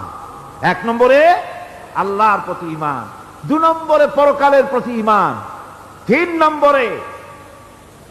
নম্বরে ফেরেশতাদের উপর ঈমান, 4র্থ নম্বরে কিতাবের প্রতি ঈমান, 5ম নম্বরে নবীদের প্রতি ঈমান, 6ষ্ঠ নম্বরে সহায় সম্বলহীন নিকটবর্তী আত্মীয়, ইয়েতিম, মিসকিন, প্রবাসী, মুসাফির, সাহায্য প্রার্থী, এদেরকে মুক্ত করার জন্য এদেরকে সাহায্য প্রদান করা, 7 নম্বরে নামাজ প্রতিষ্ঠা করা, 8 নম্বরে যাকাত আদায় করা, 9 নম্বরে ওয়াদা পালন করা, 10 নম্বরে সবর এখতিয়ার করা। কয়টা হলো? এই 10টি কাজ যদি আমরা পালন করতে পারি, বিপদে মুসিবতে ধৈর্য ধারণ করতে পারি, যত মুসিবত আসুক, আসলে এগুলি কিছু না। মুসিবত আল্লাহ টেস্ট করবেন, মুসিবত দিয়া আল্লাহ টেস্ট করেন। দেখা যায় যে ওদের শক্তি খুব বেশি, চোখে আপনি দেখতে পারেন, কিন্তু আল্লাহ বলছেন ইন্না কায়দা শায়তানে কানা দাঈফা। বাতিলরা হলো শয়তান, বাতিলরা কি? আর ওদের চক্রান্ত আসলেই দুর্বল। এদের চক্রান্ত আসলে কি? দুর্বল। কাজেই এগুলিকে ভয় করা যাবে না। বিপদে মুসিবতে ধৈর্য ধারণ করে যদি অগ্রসর হওয়া যায়, তো আল্লাহ রাব্বুল আলামিন এই 10টি পয়েন্ট যদি আমল করা যায়, দুনিয়াও শান্তি পাবো, আখিরাতেও শান্তি পাবো। যত মুসিবত আসুক, বিপদ আসুক, ধৈর্যের সাথে মোকাবেলা করতে হবে। ধৈর্যের অর্থ কি? আমি আগেই বলেছি, ধৈর্যের অর্থ হচ্ছে অবিচলতা, দৃঢ়তা, বরদাস্ত করা, সহিষ্ণুতা, ধীরতা, স্থিরতা। ধৈর্যের অর্থ এটা নয় একজন একটা থাপ্পড় মারলো আর আপনি বলবেন যে বাবা ব্যথা পাইছো নাকি, তাহলে আরো একখান থাপ্পড় দিয়া দাঁত আমার সবগুলো ভালাই দেয়। এর নাম ধৈর্য নয়। ধৈর্য হচ্ছে পরিস্থিতির মোকাবেলা করতে হবে সাহসিকতার সাথে, এর নাম হচ্ছে ধৈর্য। ওই যে আমি একটা দৃষ্টান্ত দিয়ে থাকি, এক সাপ একবার মুরিদ হয়েছিল এক পীর সাহেবের কাছে। পীর বলছিলেন যে না, আমি তো এইসব সাপ টাপ মুরিদ বানাই না। কয় না হুজুর, আমারে বানান। তারপরে মুরিদ বানায় কিছু অজিফাতারে শিখাই দিল আর বললো খবরদার কাউকে দংশন করবে না।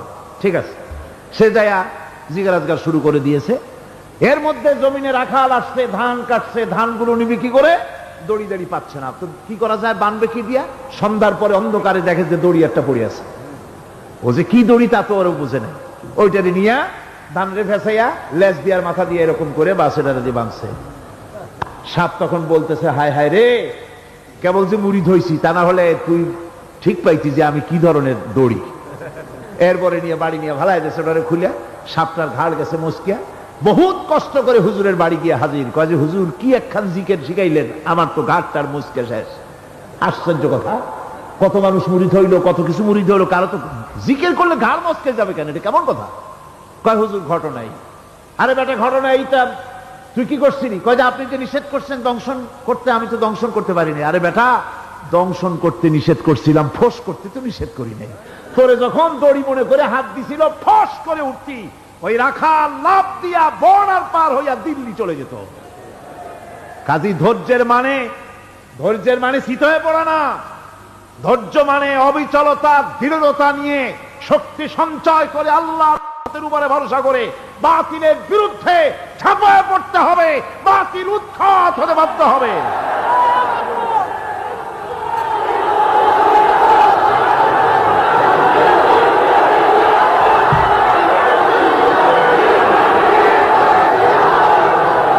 ভাইরা আমার,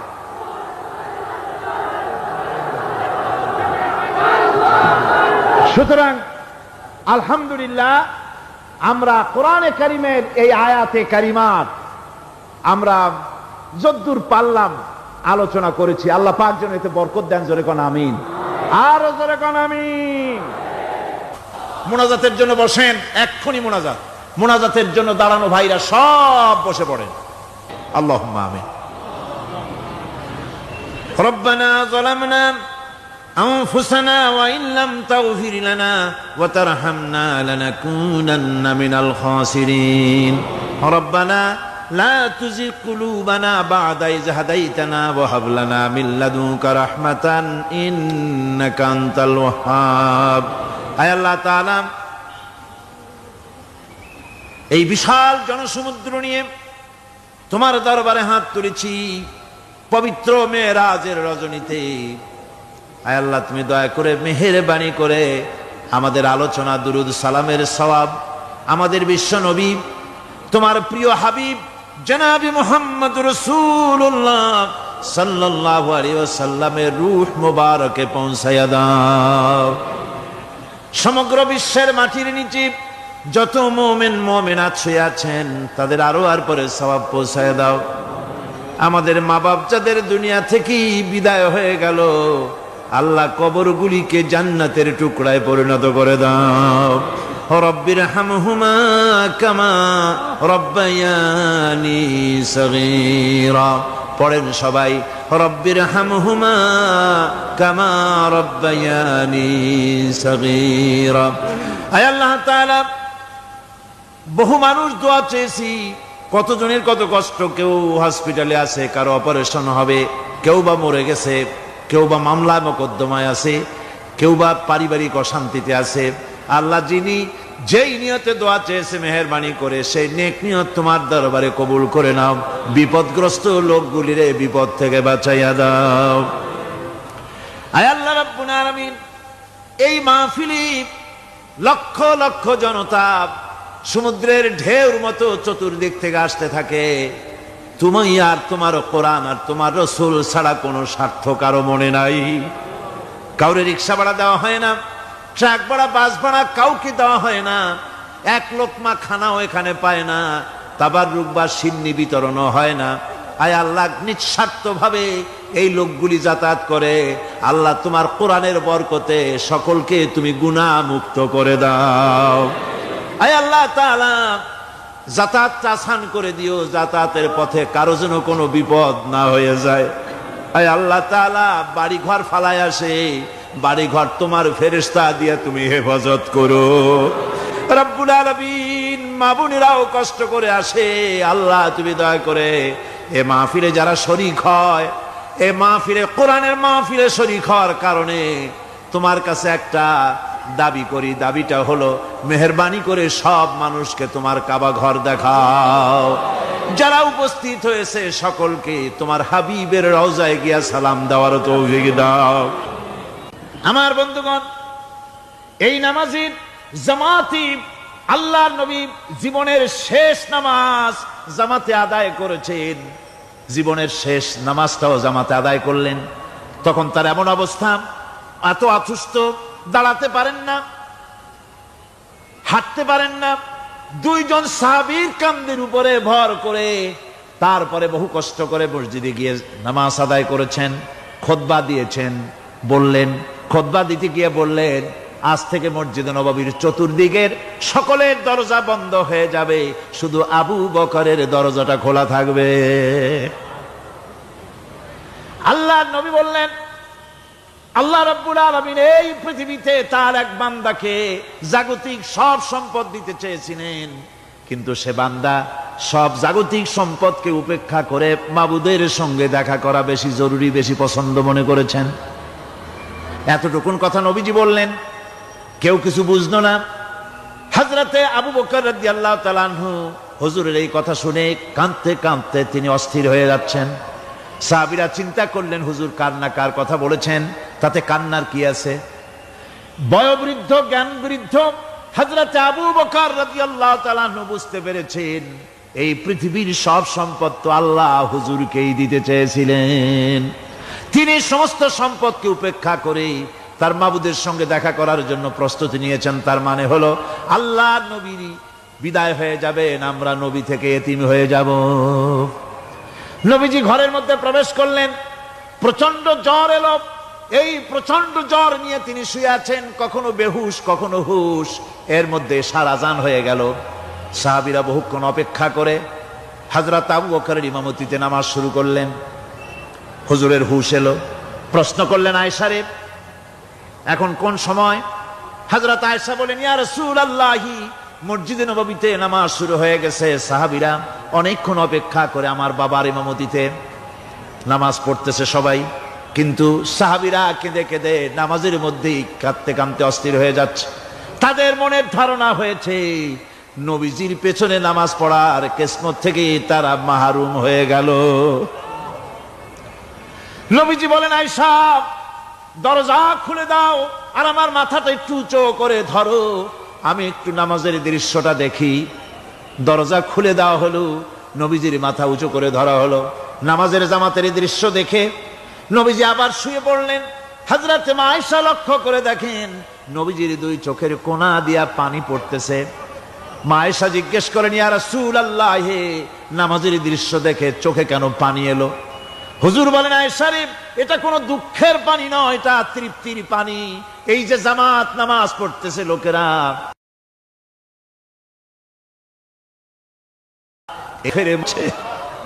ওহদের ময়দানে দান্দান মুবারক শহীদ হয়েছে, সাহাবায়ে কেরাম জীবন দিয়েছে। এই যে জামাত আমি দেখতে পেলাম, ভবিষ্যতের একটা ছবি যেন চোখে ধরা পড়লো। আমার মনে হলো কিয়ামত পর্যন্ত এই পৃথিবীতে আমার যত উম্মত আসবে তারা এইভাবে করে জামাতে নামাজ আদায় করবে। নবীজি মাথার কাছে মালাকুল মউত যখন এসে গেছেন, আমার ভাইরা, এই পৃথিবীতে যত নবীরা এসেছিলেন মৃত্যুর সময় সমস্ত নবীরা শেষ কথা যেটা বলেছেন, হাদিস, সমস্ত নবীরা উম্মতের জন্য মৃত্যুর মুহূর্তে শেষ কথা যেটা বলেছেন সেটা হলো আসসালাত, আসসালাত, নামাজ, নামাজ।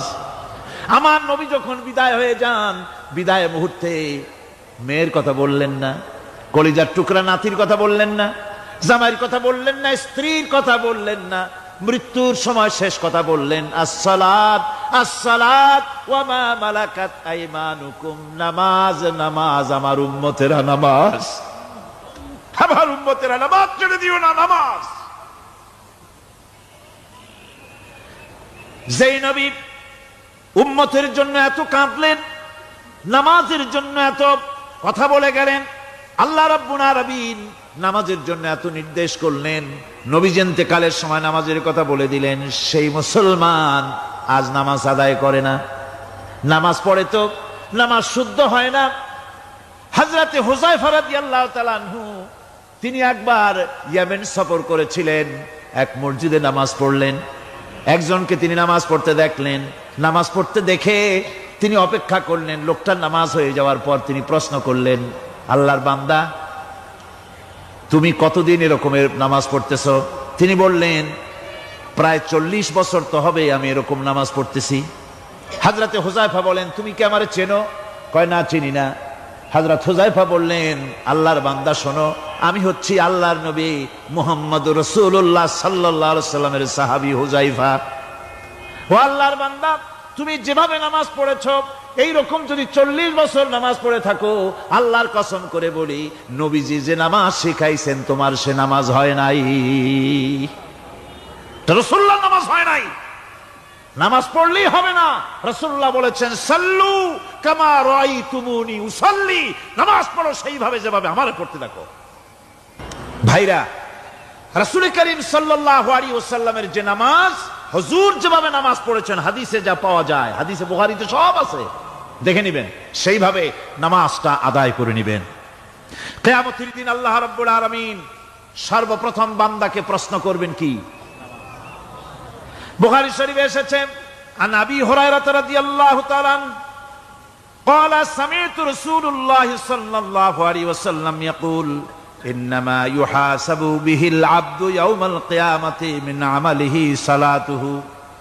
বুখারী শরীফের হাদিস।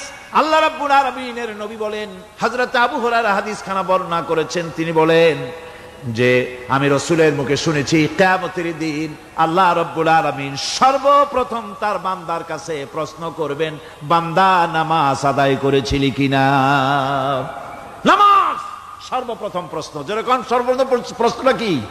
নামাজ। এই নামাজ আপনার বাচ্চাদেরকে যখন 7 বছর বয়স হবে নামাজের হুকুম করবেন। 10 বছরে নামাজ না পড়লে প্রহার করতে বলা হয়েছে। নামাজের জন্য কড়াকড়ি করতে হবে। পুরুষ নারী মেয়েদের মাসের ভিতরে কখনো কখনো তাদের যে সমস্ত মাসলা মাসাইল আছে সেই অনুযায়ী কখনো তাদের ক্ষমা আছে, বাকি তাদের নামাজ পড়তে হবে। আর পুরুষের জন্য পাগল হয়ে যাওয়া, বেহুশ হয়ে যাওয়া ছাড়া নামাজ মাপ নাই, নামাজ পড়তেই হবে।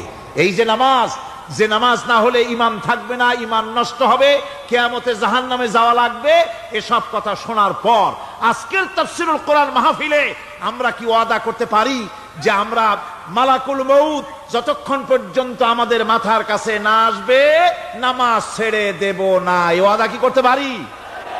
2 হাত উঁচু করুন, বলেন, ইয়া আল্লাহ, আমি তোমার নামে শপথ করছি, যতদিন মালাকুল মউত আমার মাথার কাছে না আসতেছে ততদিন পর্যন্ত ফরজ নামাজ, ফরজ রোজা ছেড়ে দেব না। ইয়া আল্লাহ, মৃত্যু পর্যন্ত আমার এই ওয়াদা পালনের তৌফিক আমাকে দান করো, আমিন। আল্লাহ পাক আমাদের এই ওয়াদা মঞ্জুর করুন, জোরে কোন আমিন। এই ধারণা যদি মানুষের মনের মধ্যে থাকে তাহলে কখনোই তার মন দুর্বল হবে না, ঈমান দুর্বল হবে না। ভরসা করতে হবে আল্লাহর উপরে। আর বিপদ যত বড় পাহাড় সমান হয়ে আসুক, ধৈর্য অবলম্বন করতে হবে। ধৈর্য হচ্ছে মুমিনের সবচাইতে বড় গুণ। মুমিনের সবচাইতে বড় কোয়ালিটি কি? আমার বন্ধুগণ, কোরআনে কারিমে আল্লাহ রাব্বুল আলামিন গোটা বিশ্বের সমস্ত মুসলমানদের জন্য কোরআনে কারিমে আম্বিয়া আলাইহিস সালাম তাদের সবরের দৃষ্টান্তগুলি আল্লাহ নিজে তুলে ধরেছেন আমাদের ইবরতের জন্য, আমাদের শিখাবার জন্য, আমাদের সবক দেওয়ার জন্য। কোরআনে কারীম হযরত আইয়ুব আলাইহিস সালামের সবরের ঘটনা কোরআনে কারীম তুলে ধরেছে। হযরত আইয়ুব 18টি বছর পর্যন্ত রোগের মধ্যে পড়ে আছেন। এত অসুখ করেছে, এত রোগ, শরীর পচে গিয়েছে, গায়ে পোকা ধরেছে, দুর্গন্ধ হয়ে গিয়েছে, বিবিরা চলে গিয়েছে, ছেলে মেয়ে পাড়ার লোকেরা দূর দূর করে তাড়িয়ে দিয়েছে। এবার জঙ্গলের ভিতরে গিয়ে আশ্রয় নিয়েছেন। এমন অবস্থা হয়েছে, শরীর পচে পচে জিহ্বায় যখন পোকা ধরা শুরু করে দিল, হযরত আইয়ুব আলাইহিস সালাম তখন আল্লাহ রাব্বুল আলামিনের দরবারে এই প্রথমবারের মতো তিনি বললেন, রব্বুল আলামিন, আয় আল্লাহ তাআলা, সমস্ত শরীর জরা জরা হয়ে গিয়েছে, গায়ে পোকা ধরেছে, আমি কোনো কথা বলি নাই, আমি খামোশ থেকে জিকির আজগার করতেছিলাম। আয় আল্লাহ, এখন দেখি আমার জিহ্বায় পোকা ধরেছে, পোকা ধরা শুরু হয়েছে। আমার জিহ্বাটায় পোকা তুমি দয়া করে দিও না, কারণ আমার জিহ্বায় যদি পোকা হয়ে যায় তাহলে তোমার মতো আল্লাহর জিকির আমি কি দিয়া করব? আমার জিহ্বাটা তুমি দয়া করে ভালো রাখো। কোরআনে কারীম বলছি, ওয়া আইয়ুবা ইয নাদা রাব্বাহু ইন আন্নী মাসসানিয়া দুররু ওয়া আনতা আরহামুর রাহিমিন। স্মরণ করো সেই সময়ের কথা যখন আইয়ুব তার রবকে দেখে বলেছিল, আমি অসুস্থ আর তুমি তো রহমান রহিম, দয়াময়। ভাষাটা দেখেন কি সুন্দর। এর থেকে কি আল্লাহর আর কিছু বলা লাগে? আল্লাহ পাকের কাছে তিনি বলতেছেন, আল্লাহ আমি তো অসুস্থ, আমি তো অসুখ করেছে আমার, আর তুমি তো দয়াময় রহমান রহিম। এক অন্ধ, ঈদের দিন কত অন্ধই তো আসে খয়রাত করার জন্য, ভিক্ষা করার জন্য, চতুর্দিকে ভিক্ষা করতেছে অন্ধরা। এক অন্ধ ঈদের গেটের কাছে দাঁড়ায়া বলতেছে, ভাইরা আজ হচ্ছে ঈদের দিন আর আমি কিছু দেখতে পাচ্ছি না। এ বেশি পয়সা পাইল, মানুষের দিন তার প্রতি আকৃষ্ট হয়ে গেছে। আরে কি কথা, আজ ঈদের দিন, সকলে আনন্দ করছে আর আমি কিছুই দেখতে পাচ্ছি না। সে কিন্তু কিছু চায় না। ভাষার ভিতরে, কথা বলার ভিতরে এ ধরনের টেকনিক আছে। হযরত আইয়ুব আলাইহিস সালাম বললেন না যে আল্লাহ আমারে মাফ করে দাও, কষ্টের মধ্যে আছি। তিনি শুধু বলেছেন, রব্বুল আলামিন আমি অসুস্থ হয়ে পড়েছি, আমার অসুখ করেছে, আর তোমার নাম রহমান রহিম। এতটুকু কথা বলেছেন। আল্লাহ রাব্বুল আলামিনের দরজায়, তার দরবারে আইয়ুব আলাইহিস সালামের ডাক চলে গেছে। যায় নাই? কোন অসুবিধা আছে নাকি? কোন অসুবিধা নাই। পানির তলা দিয়া যদি কেউ ডাক দেয়, পাহাড়ের ভিতরে বসে যদি কেউ ডাক দেয়, আল্লাহ রাব্বুল আলামিন তা শুনতে পান। ইউনূস আলাইহিস সালাম মাছের পেটে বসে চিৎকার মেরেছিলেন, লা ইলাহা ইল্লা আনতা সুবহানাকা ইন্নী কুনতু মিনাজ জালিমিন। তিনি বলছিলেন, আয় আল্লাহ তাআলা, আমি তোমার প্রশংসা করছি, তুমি ছাড়া উপাস্য নাই, মাবুদ নাই। আমি তোমার পবিত্রতা ঘোষণা করছি, আমি তো জালিমদের অন্তর্ভুক্ত হয়ে গেছি। বাস এতটুকুন কথাই বলেছেন।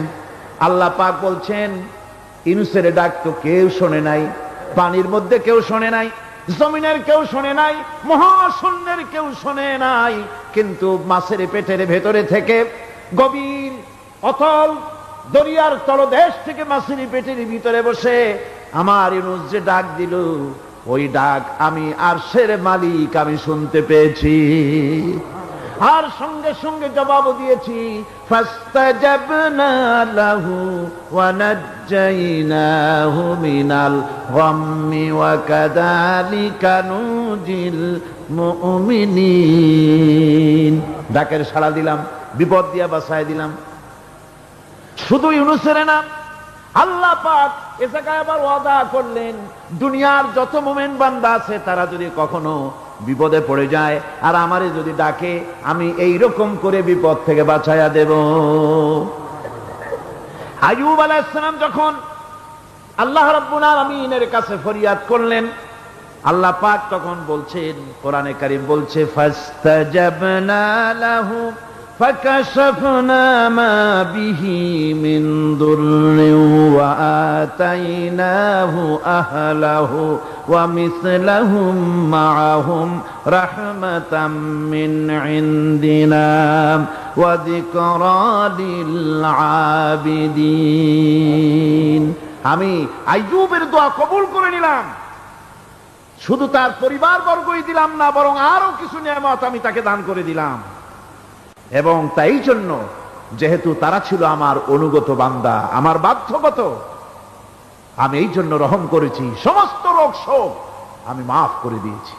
আমাদের সামান্য একটু জ্বর হয়, যদি 2-3 দিন জ্বর হয়েছে, জ্বর ছাড়ে না, বলে যে এত ভালো ভালো কাজ করি তারপর আমার এত জ্বর হওয়া লাগে, অমুকরা এত পাপ করে, তা তো কিছুই হয় না। খালি আল্লাহ আমারই চোখে দেখলো, আমার বউর অসুখ, আমার অজুমুড়ি ছাড়ি না। ভাইরা, আপনি ঠিক পান না যে কি গুনাহ আপনি করেন। কোরআনে কারীম বলছি, ওয়ামা আসাবাকুম মিন মুসিবাতিন ফাবিমা কাসাবাত আইদিকুম ওয়া ইয়াফু আন কাসীর। যত বিপদ তোমাদের উপর আসে সব দুই হাতের কামাই করা। আর আমি তো অনেকগুলো ক্ষমা করে দেই। তোমরা যত পাপ করো, আকাম করো, সবগুলির শাস্তি যদি দুনিয়ায় দিতাম সাহস করার সময় পেতে না। অসুখ হলেই অধৈর্য হয়ে যেও না, ধৈর্য ধরো। আল্লাহ পাক বলেন শুধু আইয়ুব নয়, ওয়া ইসমাঈলা ওয়া ইদরিসা ওয়া যাল কিফলি কুল্লুম মিনাস সাবিরিন। এইভাবে করে ইসমাঈল, ইদ্রিস, জুলকিফল সবাই ছিল ধৈর্যশীল। জোরে কান সুবহানাল্লাহ। ধৈর্যের চরম পরাকাষ্ঠা ছিলেন তিনি। কোরআনে কারীম নবীদের এই কথাগুলি আমাদের শোনাচ্ছেন। হযরত ইয়াকুব আলাইহিস সালাম কলিজার টুকরা সন্তান হযরত ইউসুফ আলাইহিস সালামের জন্য তার মনটা পাগল ছিল। এত সুন্দর করে আল্লাহ তারে বানাইছিলেন, এত তিনি ছিলেন সৌন্দর্যের পিরামিড, যারে দেখলে চোখ ফিরানো যায় না। এমন সুন্দর সুপুরুষ যারে দেখি সেই যুগের সুন্দরী যুবতী মেয়েরা রূপের মোহে পড়ে নিজেদের আঙ্গুলগুলি কেটে ফেলে দিয়েছিল। রূপের মোহে এমন অবশ হয়ে গেছে, আঙ্গুল কেটেছে, হাত কেটেছে, টের পায় নাই। আবার ভুল বুঝবেন না, দুনিয়ার সেরা সুন্দর পুরুষ ইউসুফ আলাইহিস সালাম, তা কিন্তু রাসূলের চাইতে বেশি নয়।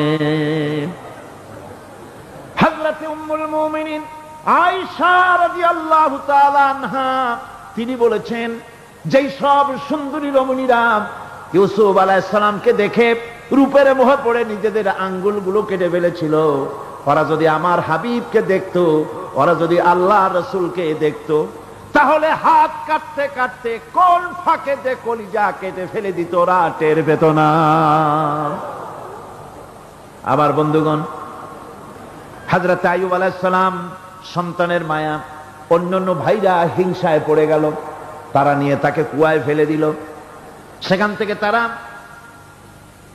একটা ছাগল বা কোনো পশু জবাহ করে তার রক্ত মাখাইয়া জামা এনে হাজির করে দিল। হযরত ইয়াকুব আলাইহিস সালামের সামনে যে তারে নিয়ে খেলা করতে গিয়েছিলাম, আমরা খেলায় লিপ্ত ছিলাম, বাগে খাইয়া ফেলাইছে। এগুলি কি গপ্প? এগুলি কি কোরআন? আল্লাহ পাক শোনাচ্ছেন, বিশ্ববাসীকে শোনাইছেন। সূরা ইউসুফের চাইতে এত সুন্দর উপাখ্যান গোটা পৃথিবীতে আর নাই। সুবহানাল্লাহ। অনেকে ইউসুফ জুলাইখার কেসা খুব মজা করে পড়ে, ফুর্তি করে, প্রেমের গল্প পড়ে। এটা কোনো প্রেমের গল্প নয়। ইউসুফ আলাইহিস সালাম, জুলাইখা ইউসুফ আলাইহিস সালামের জন্য কাঁদতে কাঁদতে চোখ কানা হয়ে গেছে। এরপর ইউসুফ আলাইহিস সালাম জুলাইখারে পাওয়ার জন্য পাগল হয়ে গেছে। নাউজুবিল্লাহ, এটা হয়নি কখনো। তিনি আল্লাহর পয়গম্বর। আর আল্লাহ কেমনে তারে বাঁচিয়েছেন? যখন জুলাইখা ঘরের ভিতরে সুন্দর করে যৌন উন্মাদনামূলক চিত্র অঙ্কিত করে ঘরের মধ্যে আটকায় দিয়েছে, তালা লাগায় দিয়েছে, আর নিজে যৌন উদ্দীপক কাপড় চোপড় পরেছে না পরার মতোই। সে যুগের সুন্দরী মেয়ে জুলাইখা। তার কুপ্রবৃত্তিকে চরিতার্থ করার জন্য আহ্বান করা হয়েছে। হযরত ইউসুফ আলাইহিস সালাম লক্ষ্য করে দেখলেন এমন জায়গা, এখান থেকে পালাবার তো পথ নাই, দরজা বন্ধ করে দিয়েছে। তিনি শুধু তখন কেবলমাত্র আল্লাহ রব্বুল আলামিনকে ভয় করলেন। আল্লাহকে ভয় করে আল্লাহর নাম নিয়ে যখন তালাবদ্ধ দরজার দিকে দৌড় দিয়েছেন, আল্লাহ রব্বুল আলামিন আপন কুদরতে তালাগুলি খুলে দরজা তার জন্য উন্মুক্ত করে দিলেন। ইউসুফ আলাইহিস সালামকে ফালাই দিয়ে এভাবে করে কাপড় এনে দিল তার সামনে। রক্তমাখা কাপড় পেয়ে হযরত ইয়াকুব আলাইহিস সালাম সন্তানদের মুখে কাহিনী শুনে তিনি কি বললেন? কোরআনে কারীম তা কোট করেছে। তিনি চিক দিলেন না, ফাল দিলেন না, ফিট হয়ে পড়লেন না। তিনি বললেন, কলিজার টুকরা সন্তান, তার মরার খবর শুনেছেন, তিনি বললেন কি, ফাসাবরুন জামিলুন ওয়াল্লাহুল মুস্তাআনু আলা মা তাসিফুন। আমি উত্তম সবর অবলম্বন করব। তোমরা যে কাহিনী রচনা করেছো এর বেলায় আমি আল্লাহর কাছে সাহায্য চাই, আমি উত্তম সবর অবলম্বন করব।